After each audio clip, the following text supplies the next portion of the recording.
gamers, this is Liz Davidson from Beyond Solitaire, and I'm here at the Chip Theory studio because I'm too lazy to do my own setup. And I'm also too lazy to play by myself, so I'm with Ryan Howard. Hello. Ryan, tell the people what your job here is. I'm the development director for Chip Theory Games. I'm one of the designers and writers of this game, along with several other people who did a lot of great work on it.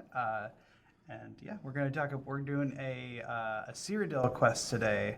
With actually, you're our first person outside of like our own offices to debut a certain part of the game too. Let's do it. For those of you who don't know from the title, this is The Elder Scrolls: Betrayal of the Second Era, and I couldn't be playing it with anybody better. This is gonna be good. Well, thank you. We have a setup to. We're going to be playing in Cyrodiil. We're going to be playing the Cyrodiil Undaunted quest. We're going to be playing starting in session 2. So that means we've kind of done a simulated kind of first session where we've gotten our character set up. So I'm a Red Guard ranger with I've got heavy armor and two-handed, and you are Khajiit, and you've got bow, but then you have a new class that is debuting at Gen Con this year. Yes, I'm a Khajiit chef. I'm a master chef, actually. And so I've got bow, I've got illusion, but my class is chef. And basically what that's going to let me do is mess around with consumables as if they were potions. So I'm able to expend and reuse them, which I think is pretty great. Yeah, it's a cool class, and people will be available at Gen Con, and then at some, not too long from now, a determinate date after Gen Con. I'm not exactly sure when that's going on our store, but it will be up there pretty soon.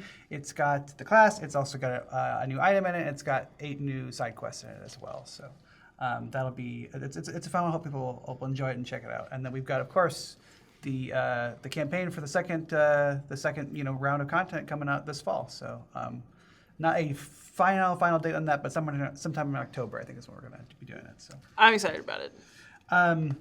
So before we get started, just a brief word about how Cyrodiil works. Cyrodiil is basically the premise of Cyrodiil is that it is in the middle of like a war between like the 3 major factions in Tamriel at this time. You have the Daggerfall Covenant, the Ebonheart Pact, and the Aldmeri Dominion. And there's also the Empire Remnant, which is like the previous empire still kind of hanging on in the area as well. So in this case, basically, like the overland effects trigger like movement on the overland track of like who is dominant, and so there's various points where if one of the factions is dominant over another one, then that can trigger game effects essentially. So we'll kind of get into that as we go, but it's reasonably simple, and we can kind of play as we go. So. Excellent. In the meantime, Andrew brought me a hat. Yes. Does it fit? Yes. I think so. I think we'll rock it. All right. Do you want to? Should we just get into it then? Yeah. Okay. Let's start with our quest. Shall we read it? Yeah. I'll do it. All right. A classic. I'll do it here so we can see it. We have artifact or artifiction. So the session snapshot, make all 3 alliances dominant in turn before entering a final delve. So we're going to do some serious manipulation of these alliances. I think that's good. Yeah. All right. Having an opinion about the state of the Empire or the Three Banners War is neither exciting nor high-paying, and as such, those topics are of little interest to the Undaunted. What is very much of interest is the promise of hidden treasure, and in this case, the Three Banners War and the potential for riches have aligned. The Arcane University in Imperial City used to be the Mages Guild's central headquarters in Tamriel, before the city was ravaged by Daedra and the Blackworm cult. At that time, many of the university's valuable and powerful magic artifacts were looted. Recently, however, an enigmatic freedom fighter in Imperial City, calling herself the Drake of Blades, has claimed that she helped spirit many of the guild's most valuable prizes out of the university before the cultists could take possession, secreting them away somewhere underground. The Undaunted would love to find this secret hiding place, and you would love to be the Undaunted who does it. Before you can, however, you'll need to make contact with a variety of characters in Cyrodiil who claim to have knowledge of the Drake's plans. Hopefully the favors they ask of you won't be too onerous, allowing you to find what you seek before any potential competitor gets there first. So we're playing with the Undaunted. The Undaunted is, I'll actually read a little card here. So, knowing no fear of beast or blade, the Undaunted are a group of daring treasure hunters who throw themselves headlong into delves and dungeons for fame and fortune. They laugh in the faces of death and Daedra for a chance at glory, honor, and treasure. So we're treasure hunters. Yeah. So all of the all of the guilds in this game have their own kind of like focus. The Undaunted focuses on delves. We wanted to kind of go through some delves, show how they work on this video. So so our starting location is Fort Worden, which we got up there on the map. And this is a single step quest. If you want to check it out. Okay, so we need to set aside quest unit Anchorite Deslandra. Which I think I forgot to do, so I can quickly do that. You can do that. And then our quest objective is, after all 4 factions have been dominant at least once, we need to travel to any conflict or unstable landmark and choose to initiate the following delve instead of drawing an encounter for the day using the end of session difficulty EP. So we need to do this by day 12, and it's going to make that the end of our quest. So we have a time limit on all of this politicking. We need to, in the delve, gain party size plus 2 sky shards. If we're in session 2, which we are, we have to gain an additional sky shard. So once we get 3 of those, we're going to have to deploy Anchorite Deslandra to the closest unoccupied hex to the adventurer who gained that last sky shard. So basically, we're going to have to do a delve, and eventually Anchorite Deslandra is going to show up and make that hard for us. Yep. We'll worry about the rest when we get there. Yeah. Although we do have some ongoing step effects. Do you want to explain those, Ryan? Yeah, so normally when you're drawing one of the overland encounter cards, it'll show you like the icon, and you'll, oh, that's not a good example because I don't have an icon on it, but if you do this, like you see it's got the symbol 1, and so that would mean you would be moving the Almeri Dominion toward this, you'd move this toward the Almeri Dominion. And when you would get this here, then this would become the new dominant faction. So we want all 3 of these, all 4, because it starts out as this one being dominant. We want all 4 of them to have been dominant once, at least. And so our normally we just kind of are sort of doing what the map tells us to, but in this case, during the activate province effect step, adventurers may collectively spend party size times 2, so in this case 4, tenacity, to ignore the overland icons. After the activate province step, adventurers may collectively spend party-sized tenacity to advance the battlefront token 1 space in any direction. They may do this more than once per step if they have the tenacity to spend. So we have a little bit more control. Basically, we're kind of, bribing people to kind of help move the war in the way we want to go. So yeah. So we got to get some tenacity and spend it to influence where these tokens are going. Mm-hmm. So we're in Fort Worden to start out with. So, Fort Worden is a key piece of the Daggerfall Covenant's war strategy in Cyrodiil. It sits at a gateway to the Covenant lands at a choke point that leads directly into the heart of the Craglorn region. Its loss would be devastating to the Covenant. So, at the start of this encounter, the party must make a social check. Actually, we can skip this on day 1, I think. Yep. So we ignore. We apply. We ignore the day 1 effect for who's in charge, basically here. So we've got 4 commons and 1 legendary as our options for the stuff we can do. Ooh, we got a cheese in here from our cheese expansion. There we go. Then with blue cheese. Do 2 cheeses? Oh, I'm shopping. And we've got 1 legendary, and then we've got 6 trainers available of any kind. There is an inn, there's a quest board, there's a guild kiosk, there's not an alchemy station, and then there is a town square effect that is a group 1. It's called Gate to Craglorn. During today's Activate Province effect step, the party must choose to either ignore or double the effect of the day's overland icon. If there's no icon, the party must skip the regular effect and choose one of the 3 icons to resolve once. That sounds like a thing that we should do. Yeah, because if we can do it twice, that pushes it all the way. Yeah, right? I'm cool to do that. Yeah, so we can do that. We'll do that one as it's a group action. We have to take one of our actions to do that. Yeah. So we've got for our trainers, we've got speech, we've got one-handed shield, we've got legerdemain, we've got shadow, acrobatics, and daedric summoning. Ooh. Well, I got room for one more thing over here. Yep, I got a couple spots open for myself too. Let's see, that chest is pretty good too. However, as much as I would like to train, I really think I need to purchase cheese. All right.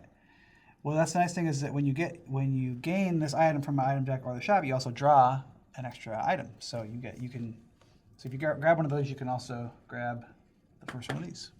I'm going to do that. Okay, so let's see. We got Valen with blue cheese. They do the same thing. They do the same thing. Oh, okay. Yes. Look, every cheese is unique, all right? Mm-hmm. So which one do you like? Which one do you like the look of better? Oh, I think we're going to go with this blue cheese. It looks stinky. It's going to be perfect. Are you a blue cheese fan in real life? I am, yes. Yeah. I like blue cheese. My favorite group chat isn't called High Fromage Council for nothing. All right, so I'm going to grab this. All right, so then you get one of these for free. So you also got an ebon sword, which is none of us are really good at for using that because it's a light weapon and you're in range. You have ranged weapon and I've got heavy weapon, but whatever. Yeah.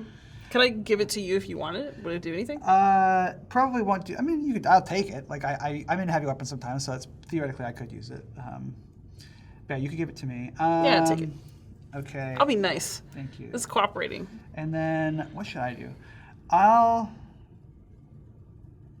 grab a Daedric summoning. I'll train some Daedric summoning down here. Nice. All right. So now what we got to do. So that was day 1. No experience to gain, obviously. So draw this. We've got. Oh, yeah. Oh, wait. So we got our second action. No, our second action was doing the group chat. Oh, we did do it. Okay. Yes. So, during today's activated Prophetess effect step, you choose to either ignore or double the effect of the day's overland icon. So, the day's overland icon is this, which means that we would move it 1 space to the Aldmeri Dominion, but we're going to move it twice. So, where should it go? Excellent. 1, 2. And so, this would go up here, so it stays here. This is now the dominant faction, and just to make sure that we remember that this one has been dominant, we're going to put it right there, so we know. Nice. Right, so perfect. We already got one of them. We got one of them done. That's great. Yay! Okay. All right. So yeah. So we just kind of have to go around and prepare and try to get things dominant. So we have to think about like when we're being done, like which faction we want to have dominant. We're going into it, and there's benefits to all of them except for the Empire Remnant. We don't want them to be dominant because that's just harder for us. Yeah, no, they've had their time. So yeah, what do you want to do? Now I'm still a novice. The upgrade effect for this one is successfully complete encounters at unstable landmarks in 3 consecutive days. We could just rock some unstables if we wanted to. I'm down for that. I think that's actually not a bad idea at all. And then the other thing is we should think about. I mean, I guess the cards will kind of give us some guidance too, but. Which of these, since this one's already been dominant, which of these has an effect that you like more? Let's see. So Aldmeri Dominion is you gain a stealth status die. The thing Daggerfall Covenant is each adventure heals to full HP and clears the cooldown track. That's appealing. That's good. But we might be prepared for it, so that we might not need it. And then Ebonheart Pact is you may draw 3 delve cards and reveal their tiles. Draw and reveal one at a time, placing them as if you were exploring the delve normally. Deploy enemies and place casualties and effect cards normal, but ignore all when revealed text. That could be good. Basically, it's letting us pre-explore the delve a bit. So. Yeah, it's kind of good too. Yeah. Well, yeah. We'll see because this one could become dominant again. We don't have to do it as soon as we. Cool. As soon as we get there. So. All right. So yeah, we both have clear cooldowns, so we could go to this unstable, but we could also move a little extra and go here just so we're in the we're closer to more things because it's going to cool down out of it will likely cool down out of our track if we're doing a battle now. You know what? Let's go ahead and do that. All right. Let's be aggressive in our movements. 1, 2, 3. We'll go for 5. So we each need to take 2 light fatigue. You got some over there, but I got it. All right. So for y'all who are watching this without having prepped, the light fatigue is because we move beyond our normal movement amount by 2. Oh, actually, but I forgot. I'm a ranger, so the party's base overall movement is increased by 1. So we actually only gain 1 because we get 4 usually. There we go. All right, nice. Okay. But yeah, so we took fatigue because we moved with just a little extra bit. Yep. All right. Let's see what we get. All right, combat. Uh-oh. Of course we got combat. Oh no. I know what this is. It's the Wabbajack attack. All right, so as you make your way... Oh, I know what this is going to be. Down a little used hunter's path, you are stopped by a collection of robed figures. Their leader, a Khajiit, raises his staff with a gaping maw engraved on its head. The skooma cat demands entertainment, the furry cultist declares. Will your jaws bite or will our claws catch? The Wabbajack will provide, and Shegarath will decide. He points the staff at an underling who transforms before your eyes into a wedge of cheese. If you value your bodily consistency, you need to think fast. This is a very cheesy playthrough. Yeah. I'm here for it. Well, now, so we are unstable, so we have to do the unstable option if there is one. Yep. Too late. Each adventurer must replace their current race with a different one, drawn at random. Current stats remain the same. This is how you can tell that we didn't like pre-stack this deck at all or anything because I'm having to get up a bunch and get Now I'm a stuff. Khajiit forever too. This is offensive to me, but. All right, so a different race drawn it. Okay, so no Khajiit for you. Hey, you could randomly draw me another Khajiit. Maybe it's just the way it should be. This is a different race though. That's all right, randomly, close your eyes, draw one. What did I get? I got a Breton. A Breton. Okay, and then I'm keeping the Khajiit chip though. you're Khajiit at heart. Exactly. Okay.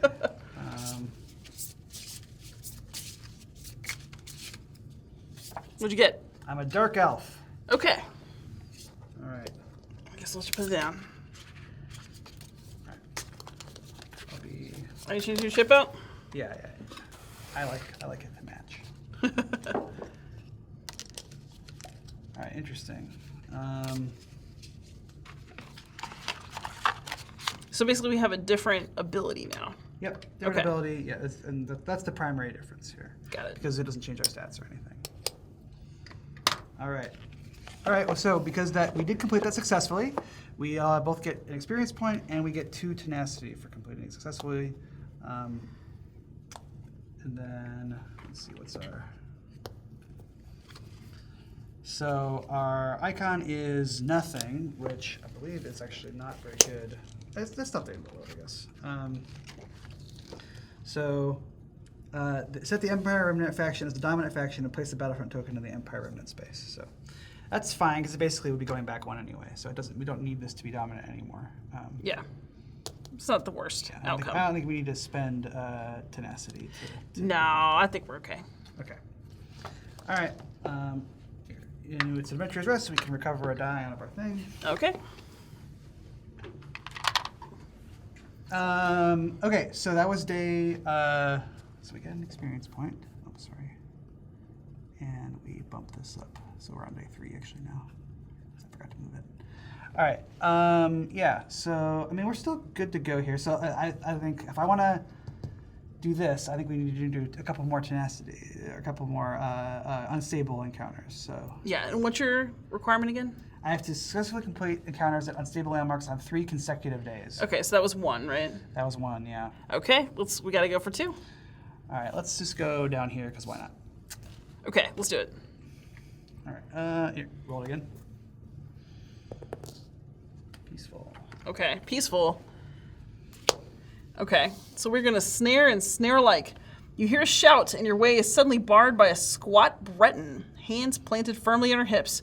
Be wary of that path, traveler, she says. There's bandits in the area, and I'm testing out some new snares of my own design. She eyes you appraisingly. Maybe you could put in a little elbow grease, help me set the traps, she suggests. After all, the more effective my traps are, the easier your journey will be.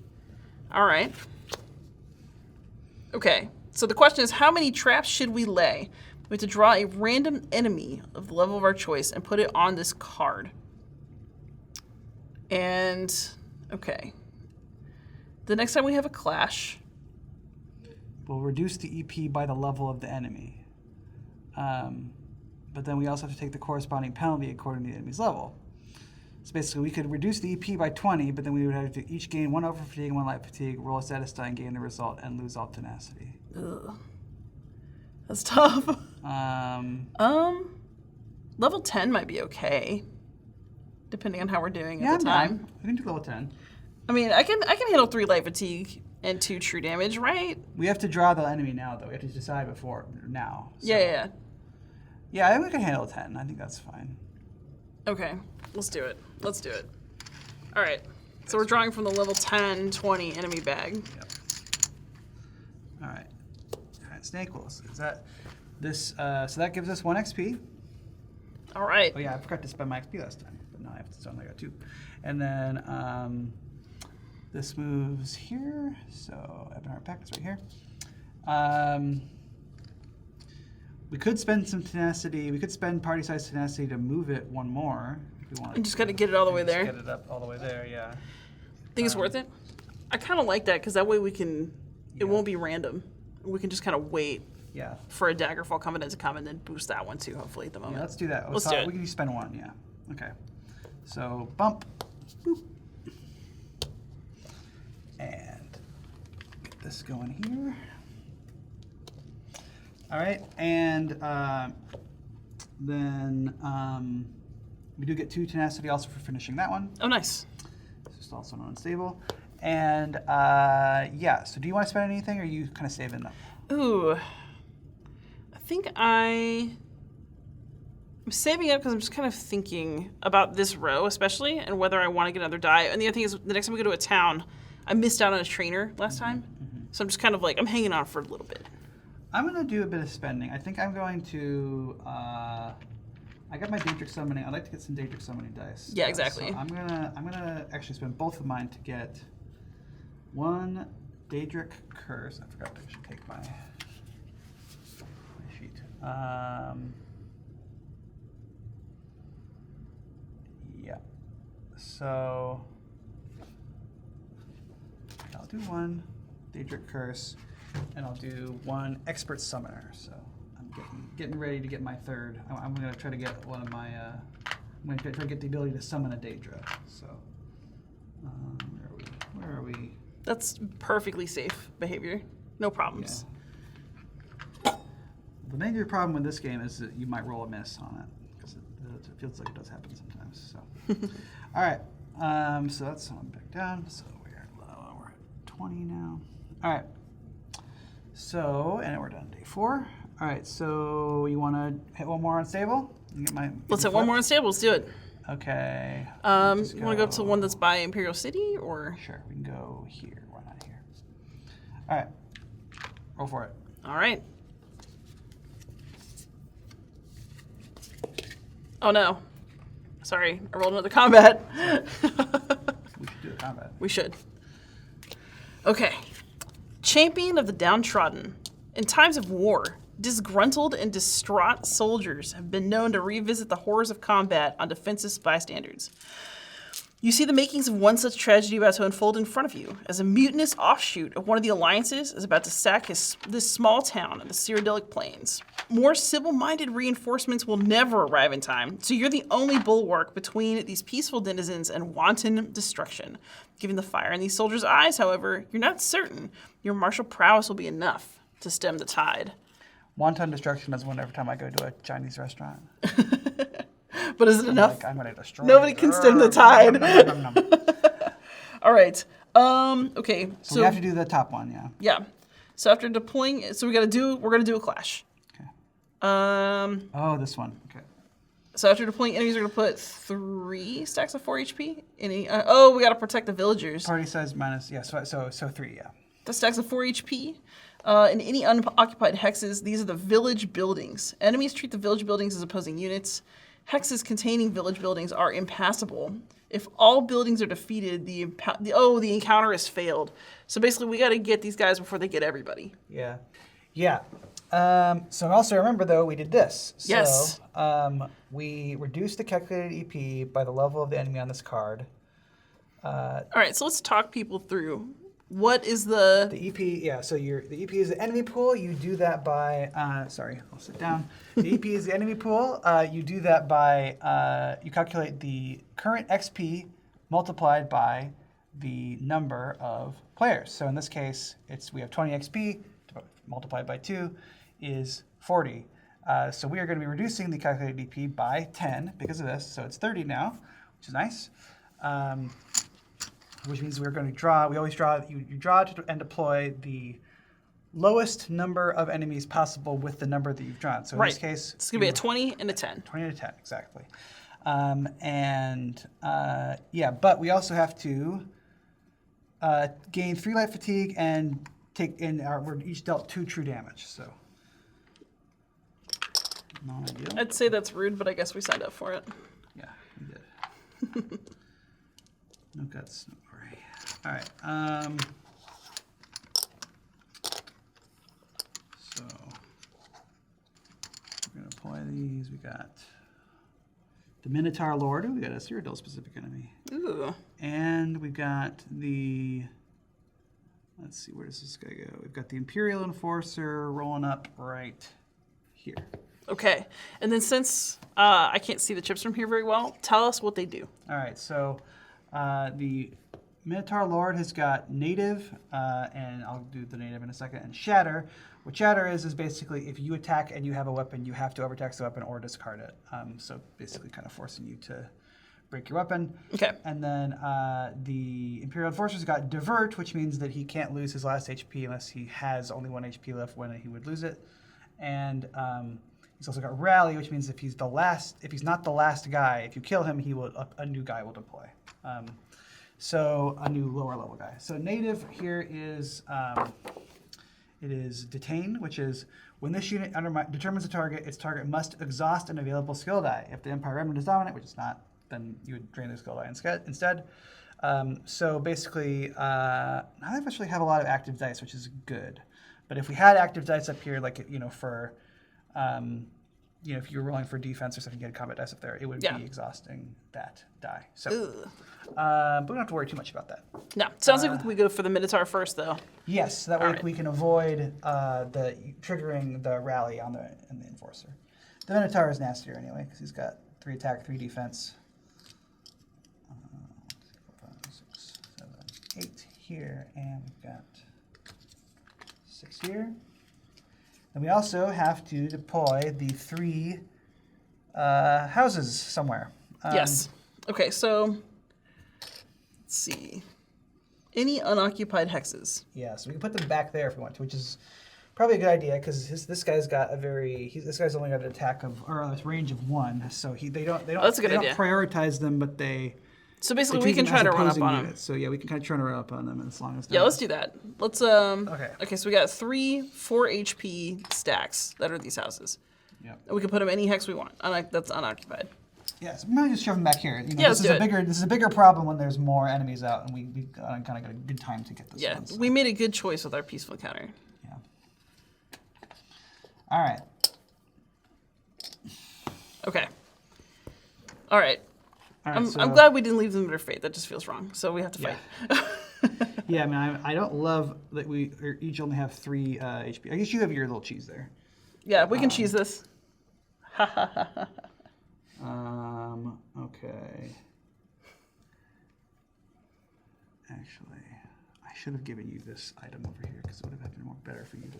But that's fine. That's all right. We can trade later. Well, I'm going to right away, actually, before you even start, I'm going to play the Glyph of Craftsmanship, which lets you enchant the common deck. Whenever an adventurer would draw the top item from the common deck, after a successful lockpick check, they may draw 2 and keep 1, discarding the other. So, get us better items out of the common deck. Nice. Very nice. All right. Yeah, so you want to go first? You want me to go first? We're just placing for now, right? Yeah. I'll go ahead and put here. Let's just, no guts, no glory, right? We'll do it. We'll go for it. Nice. Okay. Yeah, so I think we should just go after this guy, hit him hard. Yes, I agree. Let's do it. So. Are we both going to be doing bow, or are you going to be running up on him? I'm running up on him. I've got two-handed. I thought it'd be funny if I was a two-handed ranger. That's so funny. Yeah. I think. I can go first if you want. But I don't really care. No, I can do it. All right. So here's what I'm going to do. So at the start of my turn, these come out, right? Yep. We do our. So we get a recovery. My cooldown is 4. Mm-hmm. So these will just come right out. No problem. What is fatigue anyway? To me, the Cabreton. All right. So let's see. And my range, because I have a nice chunky stamina stat of 4 up here, is 4. I don't even have to move if I don't want to. But what I might like to do, actually, is move onto that item. This one over here? Yeah. Because it's like a perfect move. Okay. And then I can immediately try to lockpick it, and then I can shoot at that guy, yeah? Yeah. This seems like a good plan to me. Now, if you were still a Khajiit, you could use your racial ability to pick it for free, but unfortunately... I know. It's wrong. You got Wabbajacked, so. Couldn't I have just been cheese? At least I would have been like my ideal form or something. All right. So, put it out here. yes, put it here. Okay. So we are unlocking, and let's talk to people about lock picking. Yeah. There's 4 numbers on here. So the top number here is the number of attempts you get. Yes. These are all just, you have to match one of the dice to the results. So go ahead and roll and we'll see what happens here. All right, well, perfect. You've got this one. It already matches up. Yeah, so we'll take that one. And you can do them, you don't have to do them from left to right unless you're doing one of our new difficulty modifiers that we're going to be publishing. That's disgusting, soon. Ryan. But so then, now you could take some fatigue to adjust those up or down. God, no. 1 But and you 2. still got a couple more attempts, so you might as well give her a try. Where are we rolling this? Look at that. Okay, so you got that. Perfect. Now you could take I'm just going to take the fatigue. You take 1 fatigue. 1, yes. Adjust it by 1. You got it. So, because I enchanted the deck, you can have either a sip of health or some more cheese. Cheese is amazing. However, I think what I'm going to do is I'm going to take this sip of health. All right. Sorry. And, okay. This bitter goat cheese can remain bitter because no one picked it. I am hungry, but I got a lot of cheese. Okay, so here's a question. Yeah. I've just picked up an item, but I have as many items as I'm allowed to carry right now. Yep. So can I just slip one into my bag and slip can. this in? Yep. This isn't going to do me much good, but the sip of health, I like it. I'm tempted to use it, but I haven't lost 3 HP yet, so I'm going to wait. But this Well, you could could just use go your Valen with blue cheese, which lets you heal for Yes, I could. 2. Actually, I'm going to do that because it lets me show off some chef stuff too. Okay, so I'm going to use my Valenwood blue cheese. I can discard this item, except that I'm not going to, because as the chef, I can use my gourmand ability to expend the cheese instead. I've learned the recipe for cheese. We're gonna ignore the fact that I'm traveling. Maybe my saddlebags just like smell funny. Sorry. So I'm not gonna discard this time. I'm gonna expend it. Then I can heal for 2 HP, and for each HP healed, I can gain 1 light fatigue. But I don't care about that. I have a great cooldown. All right. No problem. And then I can get my 2 HP back. You put them right away. I put them on. Oh, you did it right. Okay, cool. Thanks. Okay, so that was a nice little unlocking moment. We showed you how to lockpick things. We used an item, all good stuff. And now I need to get down to business and shoot at this Minotaur. So I think what I'm going to go ahead and do is an engage. So in battle, in this game, you can move once before or after your engage. But I've chosen to move now, so this is all the moving I'm going to do. I've moved into range, and I'm going to shoot. So let's see. How many things do I want to shoot at this guy? I don't want to bother with this die right now because it needs to be next to me. Yes. So I'm going to go ahead and let's just fire all the snipe dice. Let's do it. So I got 3 dice. We're going to roll them. I'm going to try to get this Minotaur. You could roll one of your combat dice too if you wanted to, because you got 4 stamina, so you can roll up to 4 dice. Yeah, I guess I'm just thinking about my cooldown and not wanting so much. Yeah, gone. that's fine. Just Set myself up for next turn. We'll take it. Okay, so that is a total of 3 damage and 1 tenacity. Yep, and you ignore, because you have 3 snipe dice here, you ignore 3 defense on him. So you deal 3 damage, you cut through all his defense. Yay! There you go. Take that. So now all of these dice are going to exhaust and they go into my cooldown. All right. So I won't get I'm only going to get one of these back next turn, basically. All right. You done? Yeah. Okay. I'm gonna recover these. I have a lower, because I started out as a red guard. I have a much lower cooldown stat, but I also kind of have a build that's sort of built around having a not great cooldown stat. So that's all right. All right. I really want to kill this guy. Let's see here. I'm gonna go like this. 1, 2, 3, 4. Ooh. And then, let's see. The slide between enemies maneuver. Yep. Let's see. What would be best to do here? All right, yeah. So I'm going to attack him with, I think, I'll be extra safe. All right. Pretty sure he's dead. So these are both deal 3 damage to your target, then gain 1 light fatigue or 2 over fatigue. And then that one is deal 5 damage to your target. So I don't need to. So he's got. How much has he got left? He's got 1, 2, 5. So I don't need to execute both of these. This is just a drain. So I'll do 5 damage to target plus, and I'll do 3 more. So I'll just put this in here without you exhausting it. Then I'll go like. I'll take an over fatigue actually instead of 1, so I can get it back next time. And then I did 8 damage to him, and he has perished. Excellent. So basically, for those of you who are watching, I had to break this though because I was engaging him and I had a weapon. So, oh, okay. That's fine. I didn't really need it. So. Yeah, it's okay. So for those of you who are watching and kind of want to know what happened, basically Ryan chose not to use all of his dice.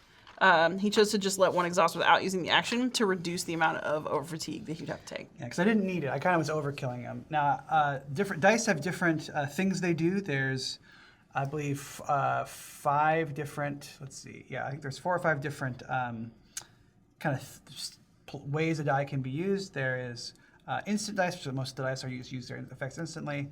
There's drain dice, which are used instantly, but then they are drained. They're kind of removed, and you can't get them back again unless you have special abilities that let you recover drain dice until the end of the battle. There are active dice, which go up in your active slots up here and are triggered out of there. There are status dice, which are placed like on enemies or in your own cooldowns and stuff. And then there's cooldown dice, which are only active when they're in your cooldown, basically. So I have a couple of cooldown dice that I'll probably be using. Actually, I'm probably going to use them right now. Yeah, let's see here. I guess I actually might get killed because I wasn't really thinking about being next to that guy, and my defense is good for against people who are adjacent to me, and he's not going to move to get me. But I'm going to take a fatigue to switch to ranged, and I'm going to use Wrathful Strikes, which is deal a targetable enemy true damage equal to its defense stat. Ooh. So I'm going to deal him 2 damage. All right. Okay. So I guess I might perish. Yeah, that's fine. You can't leave me alone out here. all right, fine. That's all right. I'll take one more. I'll take one more. I'm going to move to defensive, and then I'm going to roll a couple of these just to try to get some defense. Yeah. Defense. Yeah, there we go. There you go. So these are my active slots here. Good. Okay. Now it is the enemy's turn. So he's got a range of 3, as you can see here, which means I'm in range, so he's not going to move. He would target like the 2 strongest opposing units, but enemies in this game are lazy. They're not going to move unless they need to. So he doesn't need to move because I'm already in range. He's just going to attack me. He rolls 2 attack dice. He's got 2 defense. He's got the skills we already talked about. So go like this. All right, he does 1 damage to me. Look at that. That's not so bad. And I'll exhaust this to avoid it. Yay. All right, round 2. Fight. Okay. So my go. I'm going to recover 4 dice. So 3 of those were fatigue. And then the 4th one is a snipe die. Yay. Okay, so I kind of like how this is looking now. That's a little bit of a cleaner cooldown. Let's see. Well, my range is 4. I don't actually have to move. I could just not move, and I could just fire at this guy. So you only have 1 snipe die right now, so you're not going to do a ton to him. I got my combat dice. Too, though, yeah. Mm-hmm. Yeah, and like those can be rolled in any form but magic. Yeah. Yes, they can. Mm-hmm. So the range is still determined on which battle form you're in, but yeah, you'd be rolling them with your snipe dice. So yeah. Exactly. Okay, so I'm going to go ahead and roll the snipe die and the 2 combat dice. We're going to do an engage. I'm going to keep my little ranged form. We're just going to pew pew across the land for 3. 3, and you're ignoring 1 defense, so you deal 2. Yep. Pretty good. Pretty good. All right, so these will all go into my cooldown. I'm going to put the snipe die first because I like it better. And then, let's see. Do I want to do anything else? I have an illusion die, but it's not... They're not great unless I'm like a little bit... Well, I don't know. Do you think you can get him this turn, or are you worried about being targeted? No, I can get him this turn, probably. Okay, I won't worry about it then. We'll call it a turn. Okay.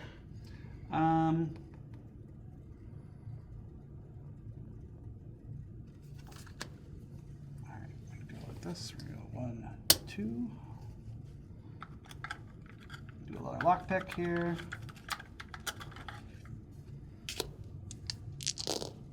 Get it.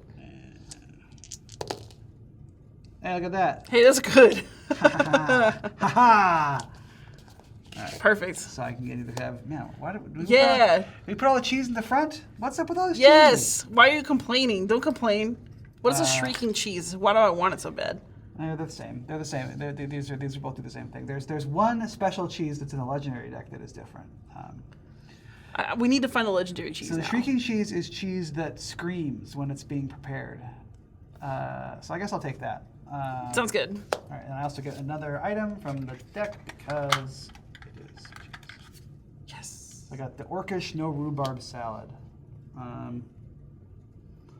I am also going to.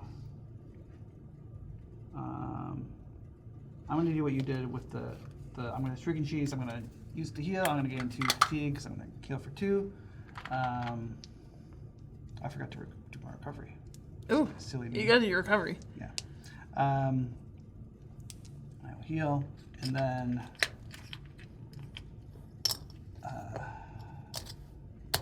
There we go. I am going to. So this is the thing that is annoying about this guy is that he's got divert. So I have to deal damage to him and then deal damage to him again, basically. Just do like a weenie attack with 1 die and then slap him. Will that work? Well, I know, but I have to. Well, I can't just do a weenie attack with 1 die unless it does at least 3 damage to him because he's got 2 defense. Yeah. Oh, okay. I see what you're saying. I think I know how to do that. I'm gonna go like this. I'm just gonna roll. I'm gonna hope I don't roll the result that I don't want to roll. This is only that is the way of dice games, right? I'll roll 2 dice on him.